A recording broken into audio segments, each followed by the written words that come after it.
Imagine this. What if you were invited to a place where everything looks perfect on the outside, but behind every smile, a deadly game is hiding, and by the time you realize the truth, there's already no way back? Would you make it out alive, or end up becoming part of someone else's dangerous plan? Welcome to MOVOX Range, where every story brings a new fear, a new mystery, and a survival game so intense, you won't be able to look away until the very last second.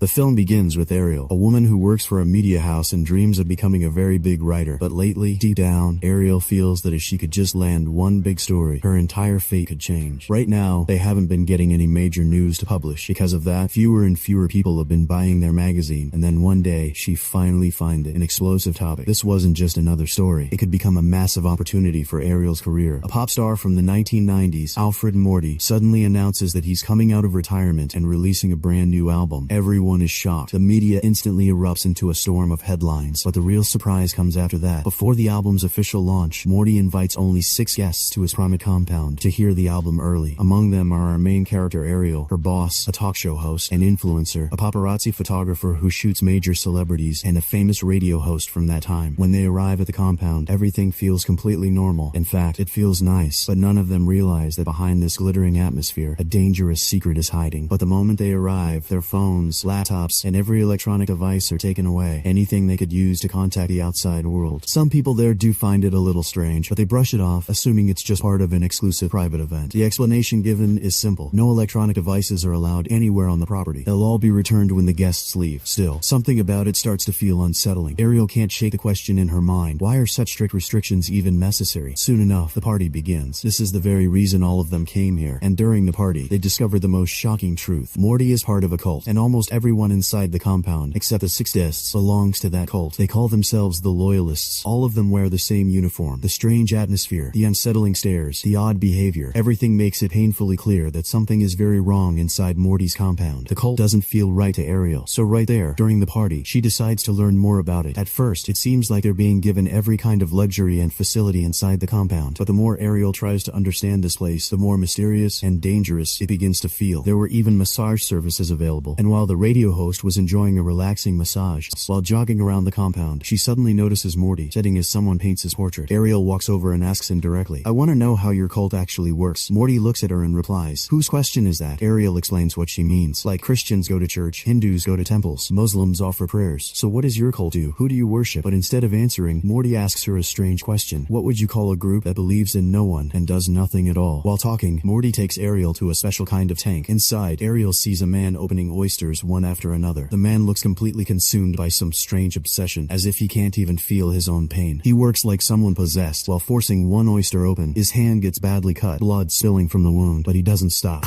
He keeps working. Ariel asks, "What does all of this even mean?" Morty calmly explains, "All of us do this just to feel something." He says the value of a single pearl teaches an important lesson. Not everything in the world is equal, and accepting that truth is a powerful realization. Ariel doesn't really understand what he means, but hearing Morty's philosophy makes her realize something unsettling. This cult forces people to think in very strange ways. Eventually, Ariel leaves and returns to her room. The next morning, while she's getting ready, several people suddenly enter her room. They are Loyalists. Morty has sent them to groom her. At first, everything seems normal, but then one of them asks Ariel a very strange question. "Have you done your personal cleaning?" Ariel frowns. "What does that have to do with you?" She adds, "I'm pretty sure no one here is going to check something like that." The Loyalist calmly replies, "No one will check, but it's still our rule. Man or woman, personal cleaning is extremely important here, and Morty sent us specifically for this." After getting ready, the 5 of them are taken to the party, but this time, something feels different. Inside the room, an uneasy silence hangs in the air, as if everyone is waiting for a very specific moment. Right now, besides these 5 guests, no one else from outside is present. Then Morty begins his performance. His dancing looks almost childish, yet the guests still find themselves laughing. But in the middle of the performance, the influencer who came as one of the guests suddenly starts coughing violently. The coughing becomes so intense that she completely loses control of herself. Everyone becomes worried seeing her condition, but instead of helping her, Morty calmly leads the others outside. He simply says, "Someone else will take care of her. For now, they should go outside and get some fresh air." Seeing Morty behave like that makes the others suspicious. It feels like he's hiding something. Outside, the group begins talking about the Loyalists, about Morty's strange cult. Morty then starts explaining their belief. According to their cult, anyone can become a god. Any person who invents something for the first time in their life becomes equal to a god in their eyes. For example, the person who first created a horseshoe to control a horse. To them, even that person is a god. Hearing Morty's strange ideology only raises more questions in everyone's mind about this mysterious cult. During their conversation, Ariel quietly pulls her boss aside. Right now, only one thought is running through her mind. If this turns into a story, her career could suddenly shoot to the top. She tells her boss, "What if I write a story about this cult? Our magazine could become a huge hit." But her boss doesn't seem very impressed with the idea. "This wouldn't be a topic. Are you safe?" Or you look and say, "This is a topic." They are still talking when suddenly an arrow comes flying through the air and strikes Ariel's boss. Both of them freeze in shock. A few moments later, several people come running over. A young boy immediately starts apologizing. "I was just practicing my aim," he says. "My hand slipped and the arrow hit you." Ariel is stunned by the boy's strange confidence. The most unsettling thing is that his expression doesn't change at all. There is no fear, no panic on his face. He simply keeps apologizing calmly. Meanwhile, Ariel's boss is badly injured. They quickly give him first aid, but his condition still doesn't look very good. Later that evening, Ariel approaches the others and asks them something. "Doesn't any of this feel strange to you? This place feels weird to me. Look, they took our phones, our laptops, everything we could use to contact the outside world. They're watching us 24 hours a day, and who knows, maybe they've hidden cameras or microphones somewhere, and they're listening to everything we say." By now, Ariel is completely certain of one thing: whatever is happening in this place. But none of them take Ariel seriously. Instead, they start laughing at her. Their reaction makes it clear that the others still are treating the danger seriously. "What do you think?" one of them says. "Do you really think Mr. Morty built this massive setup just to take our phones?" When Ariel realizes that none of them are even trying to understand, she simply walks away. But she has already made up her mind. She's not staying here any longer. The next morning, while avoiding the guards, she jumps out through her window. Her first goal is simple: find their phones. While moving through the compound, she notices a strange place slightly away from the main area. Something about it feels suspicious. She thinks maybe a secret is hidden there, so she goes inside. The place looks bizarre. From the outside, it appears to be a barn, but inside, the sight is horrifying. Severed animal heads and pieces of bodies are placed all around the room. Seeing this sends chills down Ariel's spine. It clearly shows that this cult performs dangerous rituals, including animal sacrifices. But Ariel's real goal is still to find the phones. And finally, while searching through the room, she sees a basket. Inside it are their cell phones and laptops. Now Ariel understands something clearly. If she wants to survive this place, she needs to find a way out as soon as possible. And then another shocking thing is revealed, something Ariel herself never sees: the radio host's dead body. The same man who was killed near the beginning of the film. His corpse is hidden right here. This truth is still hidden from Ariel, but for the audience, it becomes clear. Inside this compound, a deadly game is already underway. After seeing the disturbing atmosphere around the place, Ariel is already terrified, so she quickly returns to her room. She packs her things and goes straight to Morty. "I want to leave," she tells him. Morty looks confused. "What happened? Did someone say something to you here? Did someone scare you?" Ariel refuses to answer any of his questions. Instead, she asks him something. "Where is the radio host?" But before Morty can answer, his assistant speaks up. "He's getting ready for dinner tonight." Then Ariel asks about the influencer, the one who started coughing earlier. Morty's assistant answers again, but something about the responses feels strange. It feels like the truth is being hidden from her. He tells her that he just brought the influencer back from the hospital to her room. "She's feeling much better now," he says. "In the evening, during the children's puppet show, she'll join all of us." Even after hearing all of this, Ariel says firmly, "I want to leave right now." Ariel shakes her head. "I don't need to explain anything. I just want to leave." At that moment, Morty's second assistant finally speaks. "That's not possible. All the cars have gone to the city. It won't be possible to leave for at least 40 minutes. Hearing this, Ariel suddenly realizes something chilling. She might already be trapped inside this mysterious place. Morty now says, "Look, I won't force you to stay, but don't break the children's hearts." There is a strange softness in Morty's voice, yet the smile on his face doesn't feel trustworthy to Ariel at all. One of the little girls also begins pleading with Ariel to stay and watch their performance. Reluctantly, Ariel agrees. Soon, in the evening, the puppet show begins. But this puppet show is far stranger than any normal one. Instead of dolls, the puppets are actually dead rats. There are 6 rats on display. They clearly represent the 6 guests who were invited here: Ariel, her boss, the radio host, the influencer, and the others. Watching this makes Ariel deeply uncomfortable, but she hides her reaction. Her heart begins to beat faster and faster. It feels like the show is building towards something dangerous. Suddenly, the beanbag she is sitting on begins to move. Startled, Ariel jumps to her feet, and then something tears its way out from inside the bag. But it's not an animal. It's Emily, the same influencer who disappeared earlier. Her face is horribly swollen, parts of it puffed up in a disturbing way. She looks so terrifying that anyone who sees her would feel fear instantly. The moment everyone sees this, the color drains from every face in the room. Ariel is already panicking. Her eyes widened, her mouth frozen in shock, as if her entire face has turned stiff like a balloon. By now it is clear to Ariel that whatever is happening here is nothing less than some kind of dangerous experiment. Filled with anger, she turns to Morty. "What did you do to her?" Morty answers in an almost casual tone. "She drank a chemical. Because of that, every part of her body that contains more water begins to swell." As he says this, he walks over to the girl and touches her swollen eye. The eye suddenly bursts like a balloon. Liquid splashes straight onto Morty's face. Disgusted, he wipes it away angrily. Only now do Ariel's companions finally realize something. Ariel was right. Nothing about this place is normal. And suddenly they understand one terrifying truth. If they don't escape immediately, their lives are in danger. The moment they try to run, the loyalists grab them. Without wasting a second, they brutally stab one of Ariel's companions and her boss again and again in the stomach until both of them die. They are about to kill Ariel too, but Ariel pushes the man holding her, seizes the moment, and jumps steps out through a window. Now there is only one goal left for her: escape this nightmare and survive. While trying to save herself, Ariel hides inside a nearby house. Inside, she realizes something shocking. This place is actually a museum belonging to the Loyalists. All around the room, strange objects are displayed, each one silently telling the terrifying secrets of this cult. She even sees the severed head of the radio host and the same chemical that was used to kill the influencer. At the same time, preparations for a celebration are happening here. Seeing all this, Ariel finally understands the horrifying truth. These Loyalists were planning to celebrate only after killing all of them as sacrifices. Before she can think or react further, one of the guards suddenly enters through the window and grabs Ariel by the hair. The guard beats her violently, striking her head again and again until she loses consciousness. Now Ariel is completely under their control, and any hope of escape seems almost gone. When Ariel finally regains consciousness, she finds herself tied to a chair beside one of her remaining companions. Morty is standing there, along with all the Loyalists. They are ready to celebrate. Each of them is holding a glass of champagne, but the champagne is poisoned. They are all about to drink it together. One of the Loyalist girls forces Ariel's companion to drink the poisoned champagne. Then she walks toward Ariel with another glass, but for some reason, she suddenly hesitates. It feels like she begins to feel pity for Ariel. In front of everyone, she pretends as if she is about to force the champagne into Ariel's mouth, but secretly, she starts loosening the ropes tied around Ariel's wrists. Maybe, in the final moment, humanity awakens inside her, and she decides to give Ariel one last chance to escape. During all this chaos, her foot accidentally hits a burning container nearby. The fire instantly spreads across the stage. The sudden flames throw the entire place into panic. People start running everywhere in complete chaos. Even Morty's clothes catch fire. Burning and screaming, he desperately tries to save himself. And in that moment, Ariel finally gets the perfect chance to escape. Right there, she finds a motorcycle. Without wasting a second, she jumps on it and rides out of the compound, barely managing to save her life. The next morning, she returns to the compound with the police, but something strange happens. Instead of running away, Morty is sitting calmly inside the compound, playing the piano. The police are stunned by the sight. It almost looks like he is peacefully waiting for everything to end. In front of him lie the bodies of the 5 people who were killed the previous day, and all the other Loyalists have completely disappeared. The police arrest Morty on charges of murdering those 5 people. The scene cuts there. 2 years pass. Now we see Ariel again. She has become a very famous writer, giving an interview to a radio host. Her novel has become a huge hit. It has sold hundreds of thousands of copies. But deep inside Ariel's mind, the memories of that terrifying night are still alive. In that novel, she wrote everything about Morty's cult, and because of that book, she became famous very quickly. For the world, her story was an exciting thriller, but for Ariel, it was a painful truth she had actually lived through. During one of her interviews, something unexpected happens. Morty's lawyer contacts her. He wants to meet her. The request feels strange, but Ariel agrees because she also wants answers to some questions, like what really happened to all the other cult members that day. Where did they disappear? To find those answers, Ariel goes to the prison where Morty is being held. Her first question is simple: why did you kill those people? Morty calmly replies, I wanted revenge. They criticize artists, and in our cult, artists are considered gods. Hearing his answer, Ariel realizes just how dangerous and twisted his thinking truly is. Then she asks her second question: where are the others? Morty tells her that they are already spread across the world, hiding among ordinary people, and they are quietly telling others about the cult, bringing new people into it. Then he shows Ariel something shocking: her own novel. He smiles and thanks her. At that moment, Ariel is completely stunned because she suddenly understands the terrible mistake she made by writing that book. Now Ariel begins to realize something horrifying. Her story may have unknowingly made this dangerous cult even stronger. Now she understands the truth. Morty had been playing a very calculated game with her all along. Slowly, Ariel realizes that everything that happened was part of Morty's carefully designed plan. Her arrival at the compound with her boss, watching everything that happened there, the deaths of the others, even Ariel's own escape, all of it was Morty's strategy so that she would return, write a novel about the cult, and spread its story across the entire world. And through that novel, the cult's ideas would reach people everywhere. When Ariel finally understands all this, the weight of her mistake hits her. She feels devastated. It feels like, without ever meaning to, she helped spread a dangerous ideology across the world. Before leaving, Ariel asks Morty one last question: why me? Morty simply smiles and answers, because you weren't driven by money or power. You had a pure heart. That's why we chose you. And thank you, because today, thanks to you, our cult is talked about in every corner of the world. More and more people are joining us now. Hearing this, Ariel sits there in complete shock, and with that final realization, the movie comes to an end. The story may end here, but the fear and truth behind it stay in the audience's mind long after the film is over. So friends, the story ends here, but the real question is this: if you were in Ariel's place, what would you have done? Would you have managed to escape that compound alive, or would you have become just another victim of that dangerous cult? And if you enjoy mysterious, dangerous, and mind-bending stories like this, then subscribe to MOVOX Range right now, because here, every story leaves you with a new question in your mind, and the next story might be even more dangerous than you can imagine.